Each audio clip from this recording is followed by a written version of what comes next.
All right, team, welcome back once again. Today we are covering endgame progression. This is what you do when you hit maps. I see this sentiment all the time where people hit maps and they're like, okay, what's my currency strategy? What do I do now? Hopefully we can answer all of that. To start things off, once we complete the campaign and we're in maps, our primary goal is progression, particularly progression with our Atlas. We need to get as many Atlas points as possible in order to further progress our character as quickly as possible to get to those endgame farming strats. Once we reach mapping, we do not want to start currency farming. The reason for this being is that you are putting the cart before the horse. You can effectively think of each one of these Atlas points as a percentage increase in your currency per hour that you are capable of farming. This is especially true for the League Mechanic Atlas trees. These are a massive increase in the amount of currency that you can farm once you actually have them filled out. And so the goal across the board here is the more Atlas points that we have, the more League Mechanic Atlas points that we have, the more currency we are capable of farming. This concept is especially true for something like Ritual. Ritual without its Atlas points is essentially worthless, whereas once you have this tree filled out, it goes from being pretty much Z tier to 100% S tier. Ritual is my favorite mechanic to farm by far. I feel like a little slot machine crackhead sipping cherry Pepsi and just banking on a fucking king, dude. I'm literally licking my screen, touching everything, like, give me the fucking king. It's a little slot machine. Ritual is sick, and apparently so am I. A few other issues that you'll run into if you're trying to run currency strats when you just hit mapping is, first and foremost, your monster level is just going to be significantly lower than it would be otherwise, meaning you're going to be missing out on XP, especially once your character progresses beyond the level of maps that you're doing. Character experience is extremely important. Again, I mentioned it. Character progression is the other thing we're trying to scale here as well, and I'll get into that a little bit later, but that is a huge thing to consider. The other thing as well is that you just get less better loot, less good drops. Everything is worse at lower map tiers, generally speaking. There are, of course, some exceptions to this, but another example of this would be, again, with Ritual. You can't even get Audiences of the King until you hit monster level 75, and you can't get Purple Omens, I believe it's until monster level 80. Overall, it is just generally better across the board to wait to farm currency strats until we have completed the bulk of our endgame progression. And of course, my dear viewer, I can hear you now. Well, okay, dickhead, if we can't do currency strats, then what the fuck are we supposed to do? Well, let me explain. To start, we're going to want to use what's called a leveling or a progression atlas, where the whole purpose of this atlas tree is to get us as many higher tier waystones and progress our waystone tier as quickly as possible. So you're going to see me grabbing things like Constant Crossroads, the High Road. We'll grab all of this waystone tier chance over here. We'll grab this because Essences is honestly fucking dog shit. I do recommend grabbing Precursors and never unspecking this because you're going to want as many of those as possible. And then we'll path over here and we'll grab Waystone Quantity and this sort of thing. This is going to be the general basic look of a progression or a leveling atlas, and it's all designed to give us as many waystones at the highest tier that we can possibly get. To reiterate a point from my Mapping 101 video, the single most important thing that you need to scale when you hit endgame is your waystone tier. Getting to tier 15 waystones is the most important thing you can do because it scales monster level, and that scales literally everything else. It is the #1 scaler once you hit maps. Another thing that I'll point out is that when you are progressing your maps early on, or just in general, you should run them as white always. There is no reason to run your maps yellow or blue. I'll get to waystone drop chance here in a second, but it's important to remember you cannot progress anything and you cannot level your character if all you do is fucking die. Of course, the natural follow-up question is, well, what about waystone drop chance percentage? You just made all of this fuss about getting waystones. Why would we not improve our waystone drop chance percentage? The reason for this being is we have a better way of doing this, and that's through Overseer Precursor tablets. As far as I'm aware, there are no uses for these in the endgame, really. This might change in later patches, but as of right now, you don't have to worry about saving these, and bosses are going to be your #1 source for waystones up until the very, very late stages of the game when you have a bunch of rarity and quantity and you're big juicing. But until that point, bosses are going to give you pretty much all the waystones that you need. I also think they have a higher chance to drop higher tier waystones. And on top of this, we don't really have a use for the towers early on. You want to save all of your League Mechanic Precursor tablets, and you need to use bosses to get your Atlas points as well as to progress your boss Atlas tree. So really, using these early on kills like 5 birds with 1 stone. This also allows us to run our maps safe. They can run as white. We don't have to worry about any of those bricking dog shit mods from running blue or yellow. And yeah, I would just use these early on for getting your waystones. The next big thing that you should be focusing on at the same time while you are progressing your Atlas and your Waystones is you should be focusing on progressing your gear. This means that we should be picking up pretty much every yellow item in every map early on, and we should be IDing absolutely everything that we can find, especially if your gear is in a really rough state. We want to get any sort of opportunity to improve wherever we can. This is especially rough right now too because the items that drop are so fucking dog shit. This also means we want to save our exalts. By all means, if you're an SSF, slam away, it doesn't matter. However, if we're in a trade league, slamming our exalts is probably the worst thing you could do early on.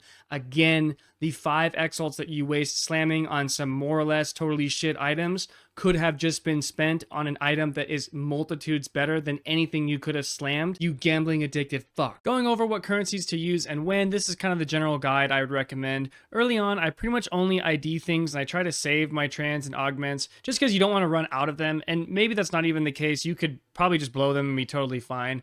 I prefer to have at least a little bit of a surplus going before I start using them. The same is also pretty much universally true for the higher tier currencies. This would be like exalts, regals, and chaos, that sort of thing. I will say, with an exception to alchemy orbs, I would probably use those always. Anytime you get a white base of anything that you can use, especially a jewelry piece, I would alch orb it, and especially a weapon base. Personally, I just like to use currency when I have a little bit of a surplus, when it's not a massive percentage of like my total amount. Some people will actually disagree with this very heavily, and I understand. There's a lot of people that will say you want to have pretty much no currency sitting in your stash at any point in time because it's not making you money, etc., etc. That is absolutely a way you can go about it if you want to fucking Wolf of Wall Street the market. Me personally, I just like having, you know, some chaos here, some exalt here, that sort of thing, because you're going to blow it anyway eventually. It's just nice to have on hand when you actually need it, as opposed to just, you know, being at 0 the entire time waiting for the flip to hit. Another way that you can maximize the total amount of gear that you get is by using the reforging bench and 3-to-1ing items. This is acquired from the Molten Vault quest in Act 3. This requires items of the same base type, the same rarity, so white, blue, or yellow, and the items cannot be corrupted. So if you had 3 expert temple malls, all were white or all were yellow, you could throw them all in here, reforge it, and get a new one. This is like, you know, scorched earth, we're fucking down bad, you're 3-to-1ing shit.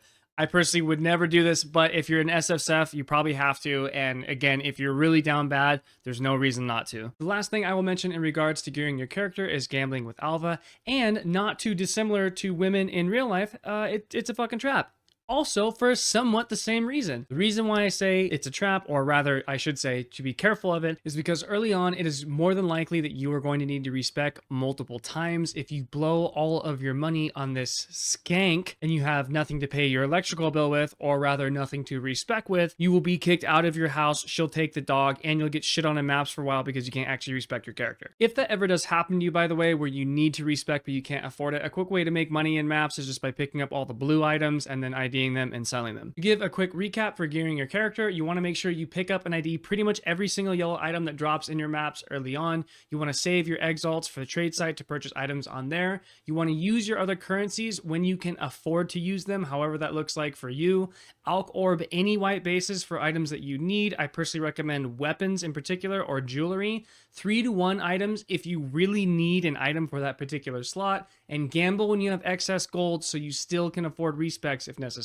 Moving on, let's talk about league mechanics. League mechanics are a bit tricky because they're not really that great early on. However, you should probably run them if you can. A good way of thinking about league mechanics is if you come across them in a map, they're generally just free money. That's usually what they're going to be. It is just additional currency added to you if you complete it. So there's really not a whole lot of reason not to do it, other than if you simply can't. To give a quick disclaimer and a fair warning, if you're running a build that cannot progress league mechanics early on, you are putting yourself at a very significant disadvantage. The reason for this being is that league mechanics exponentiate in value and currency output as they gain their Atlas points. It is so important to progress them early on, so then that way when you are doing them in the later stages of the game, the amount of currency you're making is like literally quadrupled in some cases. With that being said, we encounter this catch-22 with league mechanics that is kind of annoying as well, which is that you'll do them early on and you'll get the progression currency. However, the question is, do we sell it or do we use it? What I would say is that early on,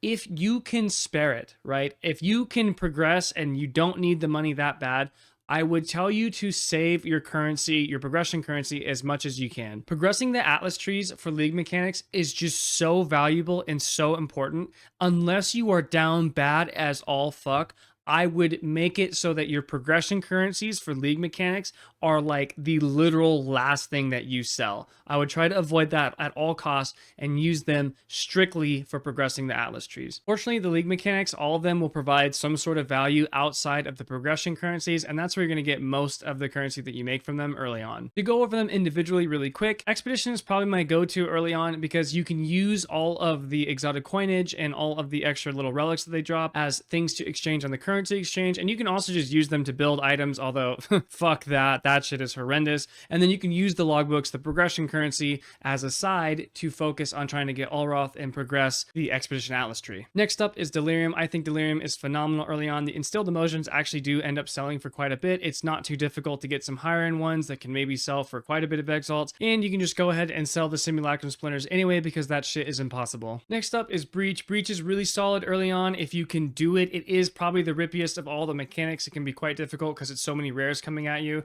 but assuming you can do it, it's a ton of raw item drops, raw currency drops. You can save the splinters on the side, and if you're able to get any sort of rarity, it is probably the best mechanic to run early on. Last but not least is Ritual. This is probably the worst one of all four to run early on, particularly because you can't even get audiences with the king until you hit monster level 75, which is going to be tier 11 waystones. Now, that being said, it's still worthwhile to kill the mobs on ritual altars if you find them in the map, because they will drop ritual precursor tablets and you can use those later on. But as far as running it early on, it's probably not that worthwhile. It is another way of getting rare items and additional items to look at, so that might be something to consider. Overall, you probably won't even really do ritual until you hit tier 11 waystones, and then at that point I recommend absolutely spamming the shit out of it. Rituals right now is like my go-to farm. I think it is phenomenal once you get it off the ground. It's just the hard part is that entry fee. You gotta get at least 2 audiences with the king. Once you get those, the next 2 are much easier to get, and then once you're done at that point, it is a phenomenal farming strategy that doesn't require rarity. The last thing I will mention with league mechanics is when to use precursor tablets. Firstly, I'll mention if you get any sort of quantity roll on a precursor tablet, you should probably just save it.